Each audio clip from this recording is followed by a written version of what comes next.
जिस समय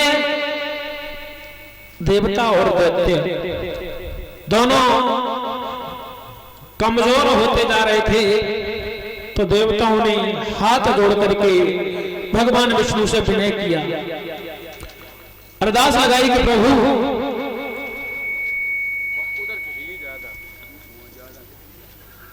हम बड़े कमजोर हैं और कोई ऐसा उपाय करो जिससे कि हम बलवान हो जाएं, जिससे हमें दैत्य लोग मार ना पाए। तो भगवान विष्णु ने कहा कि आप एक काम करो, दैत्यों से सलाह कर लो और सलाह करने के बाद में समुद्र मंथन करो।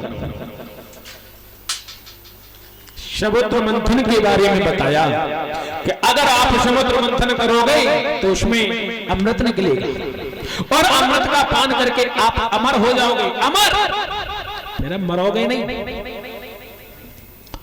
और देवता सब अमर हो जाएंगे, दैत्य कुछ नहीं बिगाड़ पाएंगे। देवताओं ने कहा प्रभु हम समुद्र मंथन के लिए सहायता लें तो दैत्यों से लें, तो भला दैत्य हमारे दुश्मन है, हमारी क्यों सहायता करेंगे। बोले जब उंगली दब जाए तो उसको कर से निकालो, अकल से निकालो। तुम्हारी उंगली दबी हुई है, अपनी अकल लगाओ और दैत्यों से सलाह कर लो, अपने दुश्मन को मित्र बना लो। और वैसे बताया गया है कि आज के संसार में कोई भी पूर्ण तरीका से खुश नहीं है, सुखी नहीं है, किसी न किसी बात का हर किसी को दुख है। कोई काऊ बात से दुखी है तो कोई काऊ बात से दुखी है, कोई संतान है तो संतान से ही दुखी है, कोई संतान नहीं है इसी बात से दुखी है, किसी को भरपेट भोजन है तो उसे भूख नहीं है, और जिसे भूख है उसके लिए भोजन नहीं है। हर कोई अपनी अपनी पीड़ा से दुखी है। एक विद्वान एक ज्ञानी भी बता रहा है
तो कोई काउवा से दुखी।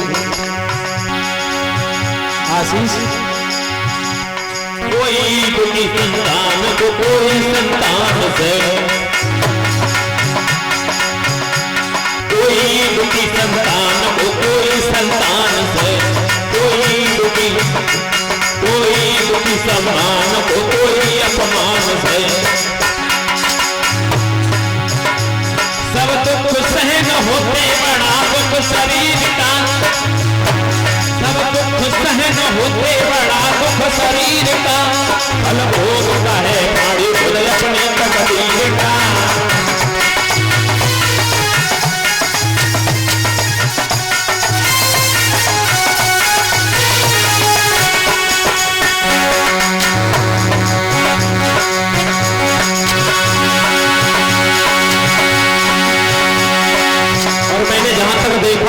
घर घर में आजकल आज महंगाई का जमाना है, घर घर में आजकल की महंगाई मार गई।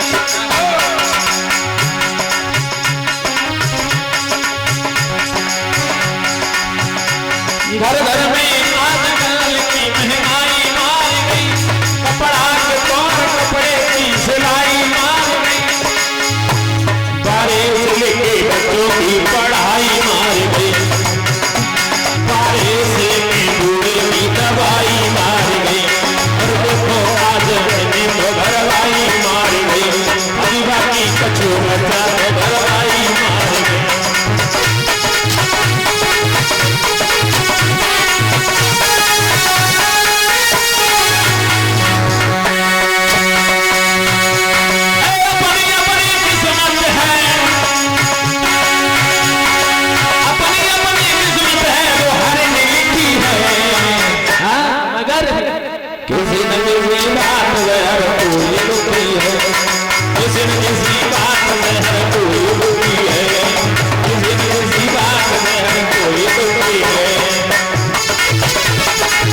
बात से दुखी है तो कोई काऊ बात से दुखी है। कहने का मतलब जब देवता दुखी हुए तो भगवान ने उन्हें उपाय बताया कि आप समुद्र मंथन करो और उसमें रत्न निकलेंगे और रत्नों में से एक रत्न अमृत भी निकलेगा।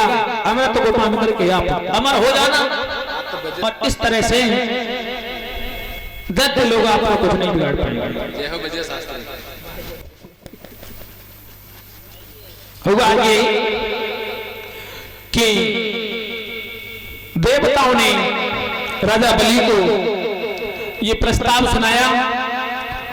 राजा बलि दैत्यों के राजा हैं, सभी दैत्य मान जाते हैं, बोले अमृत निकलेगा। देवताओं ने कह दिया था कि अमृत तुम्हें भी पिलाएंगे, सभी लोग अमर हो जाएंगे। दैत्यों ने कहा हाँ ये बात सही रहेगी, अमर अमर हो जाएं, फिर अमर अमर की लड़ाई होगी, ना मरेंगे ना कुछ होगा ना कुछ बिगड़ेगा और लड़ते रहेंगे। कुल मिलाकर जब समुद्र मंथन किया गया, मद्राचल पर्वत की राई बना करके और नाग की रस्सी बना करके जब मद्राचल पर्वत को मथा गया, सागर को मथा गया, तो पृथ्वी जमीन से पृथ्वी रसातल को जाने लगी। तो भगवान कच्छप रूप बना करके उस पर्वत के नीचे आ जाते हैं। जब मंथन हुआ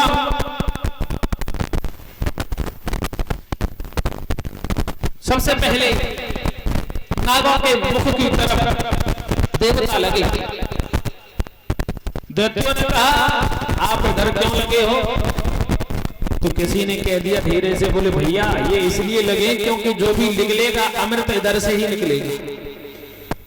दैत्यों ने कहा है तुम इधर कैसे लगोगे, इधर से हटो, हम लगेंगे। दैत्य लोग मुख की तरफ लग गए, देवता लोग पूंछ की तरफ लग गए।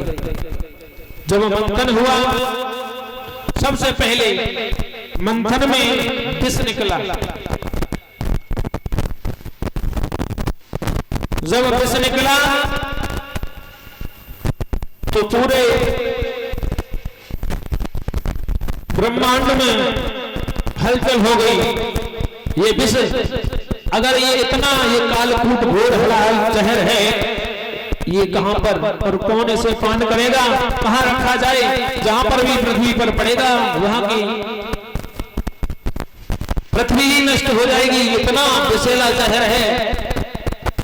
देवताओं ने सलाह बनाई और भोले बाबा का ध्यान किया। देखिए जब देवता देखते हैं कि आपत्ति का समय है तो बड़े छोटे बन करके आते, हाथ जोड़ करके भोले बाबा से कहा भोले बाबा आप ही हो, हमारी रक्षा करो।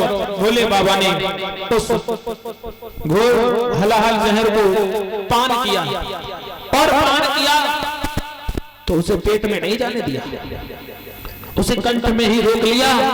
जहर इतना जहरीला था विष कि उनका कंठ नीला पड़ गया, वहीं से भोलेनाथ का नाम पड़ गया नीलकंठ। बोले नीलकंठ भगवान की। इस तरह से जब जहर का पान कर लिया, फिर से जब मंथन हुआ तो ऐरापत हाथी निकला, इंद्र को दिया गया। उच्च श्रेवा घोड़ा निकला, राजा बलि ने ले लिया।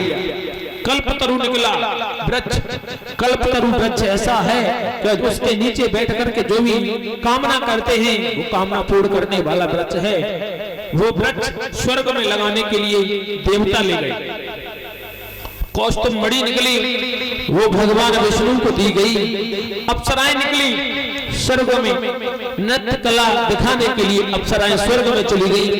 वारुणी निकली, वारुणी कहते हैं शराब को। शराब निकली तो दैत्यों ने सोचा यही अमृत है और दैत्यों ने अमृत समझ करके एकदम से झपटे शराब पीने लग गए, शराब के नशे में मस्त हो गए।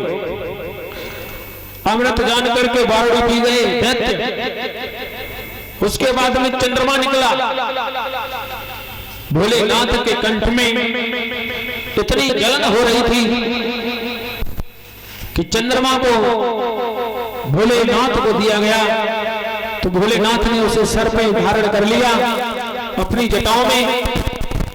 तो चंद्रमा शीतल होता है, शीतलता देता है, इसलिए चंद्रमा भगवान भोलेनाथ के लिए दिया गया। उसके बाद में शंख निकला, भगवान विष्णु को दिया गया। धनुष निकला, भगवान विष्णु को दिया गया। लक्ष्मी जी निकली, लक्ष्मी जी जब निकल करके आई तो दैत्य कहने लगे इसे तो हम ले लें।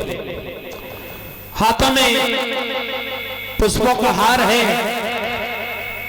इतनी सुंदर शोभा है उनकी कि ऋषि भी कहने लगे, दुर्वासा ऋषि वहां खड़े वो सोचने लगे कि इससे तो ये तो हमारे लायक है, इसे तो हम लेंगे। वहां ब्रह्मा विष्णु महेश तीनों देवता हैं, लेकिन लक्ष्मी जी वो पुष्पों का हार लेकर के निकलती हुई जा रही हैं। सभी दैत्य सर झुकाए खड़े हैं कि ये देवी हमारे गले में सर ये हार डाल दें, इन्हें हम ले जाएंगे।